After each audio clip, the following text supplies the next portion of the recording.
I'm Mark Seifter. And I'm Linda Zeiss Palmer. And this is Arcane Mark.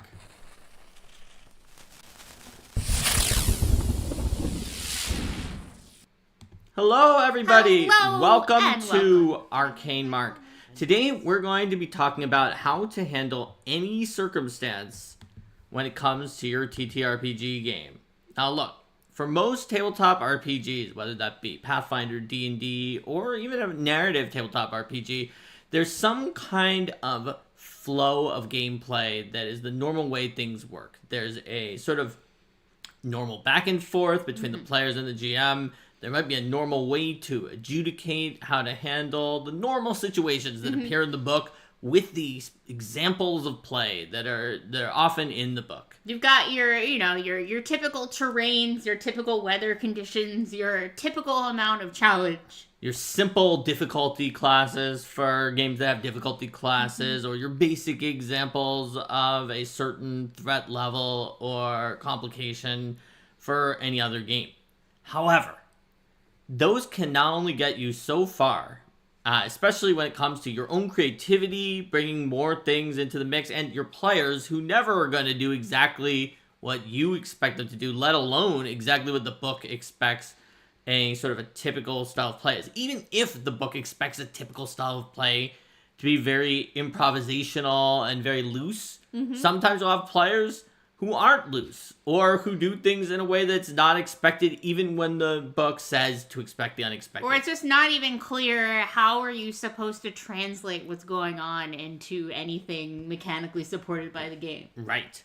And so that's why we wanted to have this episode about how to handle any circumstance in your tabletop RPG game.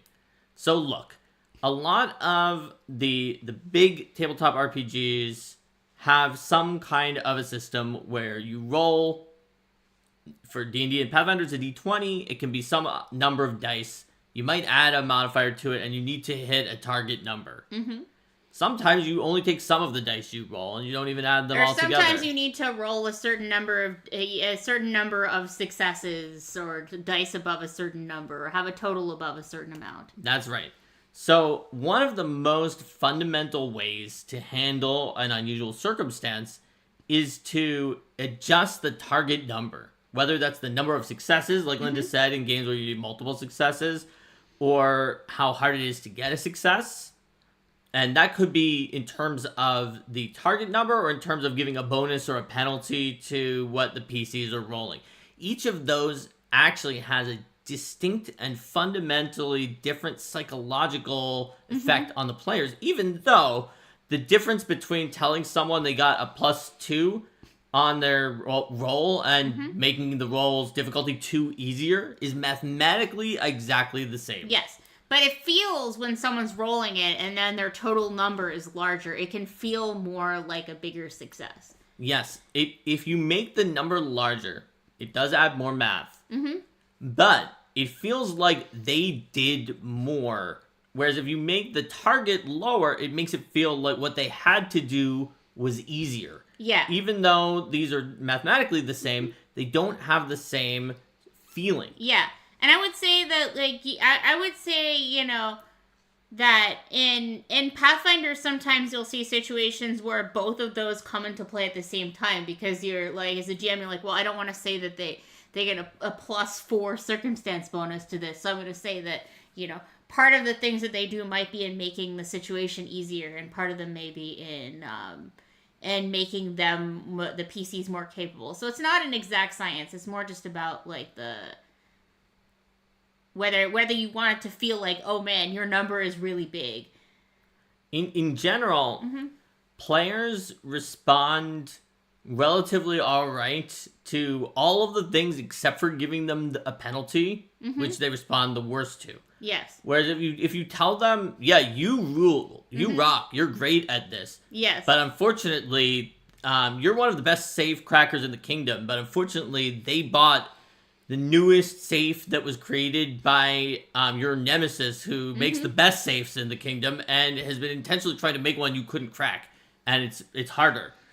People will stomach that idea much more easily Yeah. than just like, oh yeah, you were doing badly and so you got this big penalty. The difference between like penalties versus harder difficulty is much more significant for when it's in that direction. When it's that direction versus bonuses, as compared to bonuses versus easier difficulty. That's right. You would think that would mean people would want to see the bonuses more than the easier difficulty. And in truth, because it's more visible, it is often slightly more effective at making people feel good about themselves. But it's not that much of a difference, especially if you tell them, well, because of this situation, the difficulty is this much lower.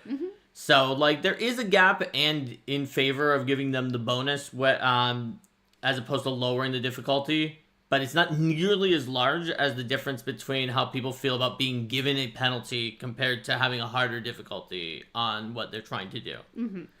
And some of the numerical adjustments aren't just in terms of a bonus or penalty directly. They may also come in terms of, something taking more resources to pull off, such as more actions, more items, more time to perform Absolutely. than normal, or, in the opposite direction. Or multiple characters might need to work together to get past it. That they're trying to do is too heavy for one person, but it seems like you could do it if you lifted one end and the other person lifts the other end or something like that. So... Or like, there's a strong wind and so you can move through it, but it's slower. Or, which I guess the wind sort of gets into something else, which we probably would talk about as a separate thing of sort of like adding a check or a challenge. So I want to go back to what you were saying there. That's right. So when you are adjusting the circumstances in your game, it can make the game world feel more vibrant and alive and responsive than if you're just always using whatever the baseline standard is for the game system. Like if you're playing some new system, you just found it online and they're like, well, the difficulty is usually 8 for a standard task and you use 8 like almost all the time.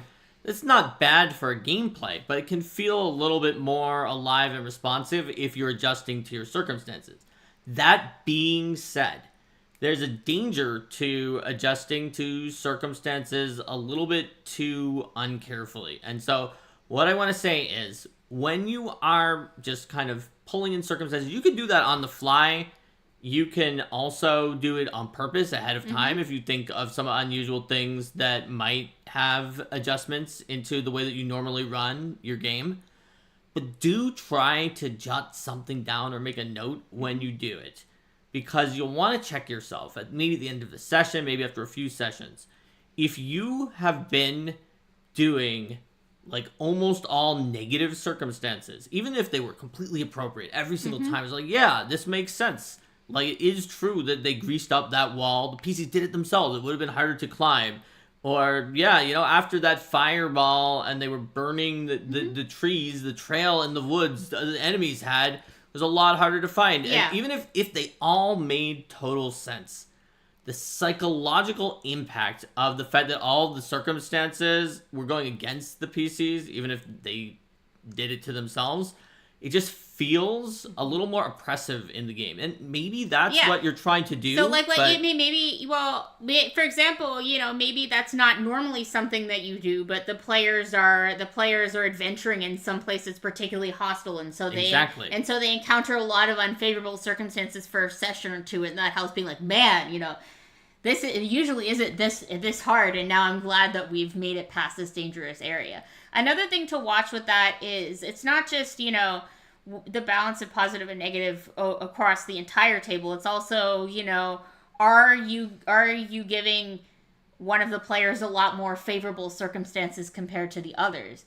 If there's a player who's really good at describing, like, how they might get an advantage in some certain way, and so, like, their character is the only one who ever really gets favorable circumstances, or, a character who always seems like, whatever they do is not quite gonna work out without penalties, then that might start to feel unfair with the table. So even if it actually is fair, because you are applying things completely fairly and even-handedly, and look, that one player just does kind of weird things that probably shouldn't work, and are jokey things that seem like a horrible idea to everyone at the table except for them.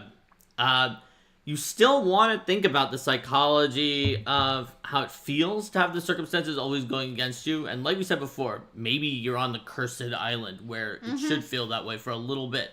But over the course of a campaign, if it's always like that, it just makes the game feel different. If it was dark fantasy, if it was grim, dark, that's one thing. But if you're trying to do like a sort of a regular a genre that is more heroic, or just that wasn't even your intention, but you did it by accident, that's something you want to deal with. Now, on the other end, if you accidentally give way too many positive circumstances that are benefiting the players, it generally won't have any, other than maybe making everything too easy overall, which will have a knock-on effect you only notice later when people are like, this was a little bit too much of a walkover. And even then, some players don't care. It won't have much of a negative psychological effect. It's not like you have to have it balanced, unless it is grimdark and that it just and then feels you're like, wait, it's candy you're canes. not, exactly. Unless you're going for a horror tone, and then like, it's like, yay, you did a great job, everybody. Like, you get another +4 bonus for being so smart, and then like there's a tonal mismatch in that regard. But for most, and that's when we grabbed Cthulhu by his mouth tentacles, spun him around, and threw him into Azathoth's eye, destroying them both. Wait, weren't we playing Call of Cthulhu? Is that something you're supposed to be able to do in that? You can today. You can, and I gave you a +4. Yeah. So, there are a few circumstances, but normally, in terms of like your group's morale and the way your players react, you don't need to watch out for doing it that too much. Now, it doesn't mean you should just always give only positive circumstances, because like I said, there can be a knock-on secondary effect where you wound up making things too easy over the course of the campaign. People feel it, but they don't know why. But I think generally with negative circumstances too, you're going to want to make it clear to the players what that circumstance is, so that then they can have their characters decide how to respond to it. You're not... So, maybe there's a chance to tell that the NPCs that they're talking to is like, or the NPC they're talking to is clearly in a bad mood, so they might be thinking, okay, yeah, that makes sense. It's harder to convince them to do this thing or that thing or the other thing. Or, yeah, the floor has been described as covered in ice, so it makes sense it's going to be hard to move across it swiftly without potentially falling over. So that there's kind of a logical through line between the world state as the players understand it and the... So that's the next major technique. Yeah. We said earlier, make sure you tell the PCs if the DC, if the difficulty that you're heading for has been adjusted. Otherwise, they'll never know that it changed at all. But then Linda is bringing the next level, which is also, in most cases, where there's any possibility that the players, and especially their characters, would be able to know in advance, you should tell them in advance before they commit to it. So if they're like, yeah, I'm going to climb up that wall, instead of being like, okay, roll me an athletics check. Oh, sorry, 20 would normally be good enough, but you failed because you greased up that wall. Remember when you greased up that wall to get the guard to fall off of it? You would instead say, well, remember, you just greased up that wall to get the guard to fall off it. It's not going to be easy. Do you still want to do it? And then... if they say yes, then they know if they grease that up a up to portion them. of the wall, you can be like, do you want to climb in the section near you where you greased up, or do you want to walk down that way where... Spend a little bit more of Spend a little more time and do that. Like, more guards might notice you, but it'll be easier to climb it or whatever. And that part is GM style. Some GMs don't like to offer an alternative because they feel like, and some players don't like to receive it because they feel like then the GM's telling them what to do. Whereas, especially if it's a new player or one who's feeling a little reticent, let's say in that example it was the person who was bad idea person, who everyone is like, they always constantly doing things that are not a good idea, and you're just trying to help them, it could be appropriate to do exactly what Linda said and just give them an alternative. Well, I think that when you're giving alternatives too, like, you want to make sure it doesn't sound like you're like, do you want to do the smart thing or do you want to do the terrible thing? Because for me, that one's like, okay, do you want to take the harder DC but less chance of getting caught, or do you want to take another chance of being caught for an easier DC? And that's really going to depend upon the player and their risk tolerance and whether they care more about the damage of falling off the wall versus the risk of being caught, and it's for sure. It's not like a and you want to do the good idea. The example you gave is one that for a lot of players, if I've gauged them, I would easily do. Yeah. But it's also one that I want to be clear in an advice video is not always safe to do with all players, and so you should gauge and know your players before you offer them an alternative. But for pretty much any player, warning them about the thing that they're doing, whether you offer an alternative or not, is a good thing to do. I have met a lot of players, and I've never met one who would be like, that was bad form. You shouldn't have reminded me that I greased that wall. I should have remembered it. Yeah. Because their players can see that it's covered, like their the characters. Yeah. The characters can see that it's covered in grease. The player might have just slipped their mind. There are some players who are very like skill based and they want to remember things and they want to be like, no, I forgot it, so that's it. But even for something like that, where their character can literally see it right now, those players tend to not get incensed or upset about being reminded because they recognize that there is a second gap in cognition. It's not just about them testing their memory. It just makes no sense for their character not to know. Not see what's directly in front of their eyes. The thing that is literally in front of their eyes. 100%. So, as with everything, there's differences among different groups of players for any of these pieces of advice. So, Linda, you had another subcategory that you wanted to get into after we finished off talking about those. Yeah, so then I think that sort of the next step in terms of the circumstances, we talked about things that, you're performing the same general actions or doing the same general things you normally would, but it takes more time or resources or the difficulty is harder or easier.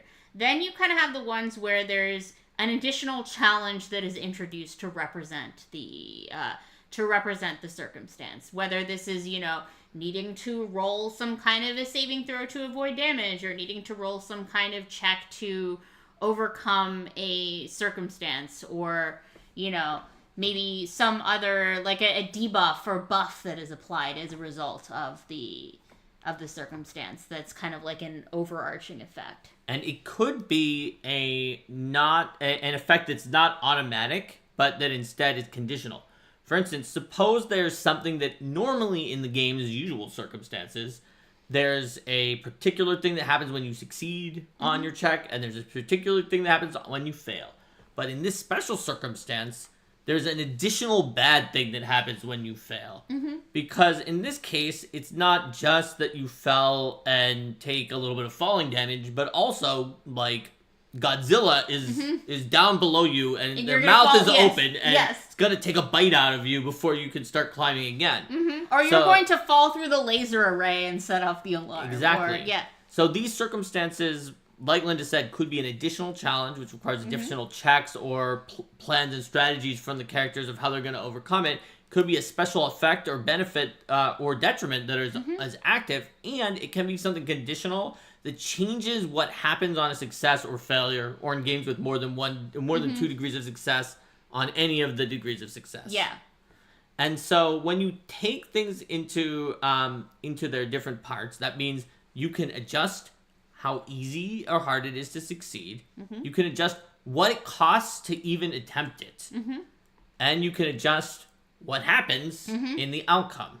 Yeah. Those are 3 of the main levers that you can use to adjust circumstances in a tabletop RPG, even if it doesn't have even remotely similar resolution mechanisms to D&D or your Pathfinder. And the other one we were talking about there is introducing a new challenge. Correct. To represent the circumstance. That's right. That is somewhat of a subcategory of like what it costs or how difficult it is to achieve it, but it deserves to be separated because of the fact that it's not just increasing a number. It's not just asking you to do the same thing 3 times. It's asking you to now do a different thing. Yeah, because sometimes the thing that's become difficult is something that wouldn't even show up in the gameplay normally. If it's just like, okay, normally just walking across the street is not something you would actually spend time on, but it's so icy you need a balance check. That you need to balance, or the floor is lava and you need to make sure you don't collapse something.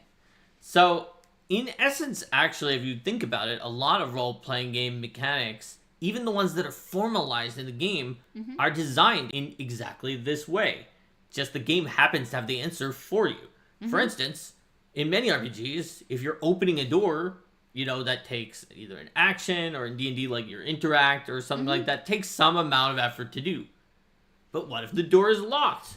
Well, that's one of the things Linda was talking about, where you have to do an additional thing to open it. Now the thing that you have to do is either break the lock, pick the lock, maybe bash down the door, use magic use to create a knock spell to get it open, or find some way around the lock. You can't just use the normal rules for opening the door. Yes. And so, in a way, tabletop RPGs are built upon layers of the game itself handling some of these circumstances. And light RPGs handle fewer of them on their own, and then you as the GM are the one who decides, well, this RPG didn't say what to do if the door's locked, but obviously you can't just open it normally, so I'm going to improvise and say, roll a dexterity check. Exactly.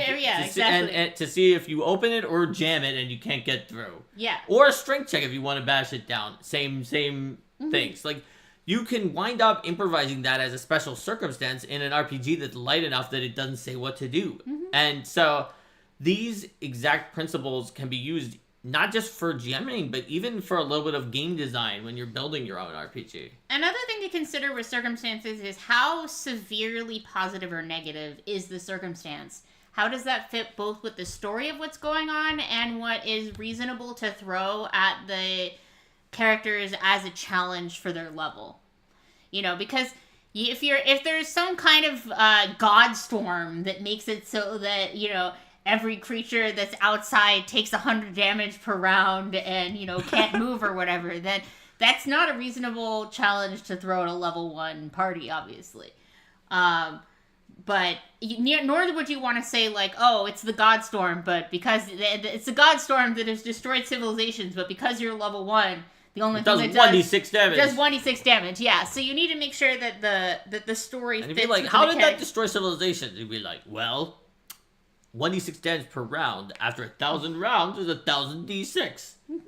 That could easily destroy a civilization, and you might be able to get away with it that way. But then you're and telling be like, and so some people survived that Godstorm because maybe they had enough resistance to resist the 1d6 each time. Yeah. But 90% of people were killed by it. Yeah. But as long as your story makes sense and it feels like it's a fair challenge for the players to overcome it, or if it's something that is going to be blatantly unfair, that you telegraph that, that's sort of like you describe something as seeming overwhelmingly impossible, and then the players know if they keep trying to do it, it's like, oh yeah, okay, maybe we can't break into like the Grand Palace Treasury at level 1. That's right. So essentially, just like with many of these topics, handling any circumstance in your tabletop RPG game, what is like the one best secret trick? Keep your communication open. All of these other side things we've said are very important to giving a good handle on these circumstances, but the one that's the most essential is to keep your communication open and to think about how you're communicating the circumstances, when you're communicating the circumstances, and what kind of circumstances you're most often communicating.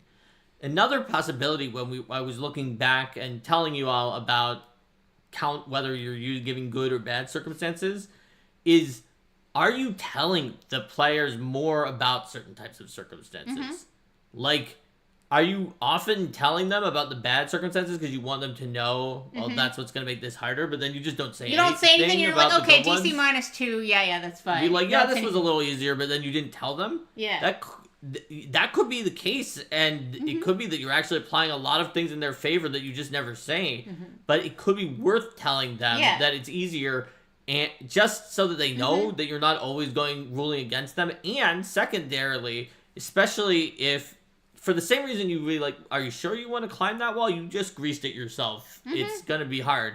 If you tell them, even says something like, okay, so you wanted to climb up the wall here where there are the vines, so I'm going to say that's too easier than normal. that lets them know that you have done something that even if they accidentally didn't think about the vines, like they were like, oh yeah, actually I forgot that you said there were vines there.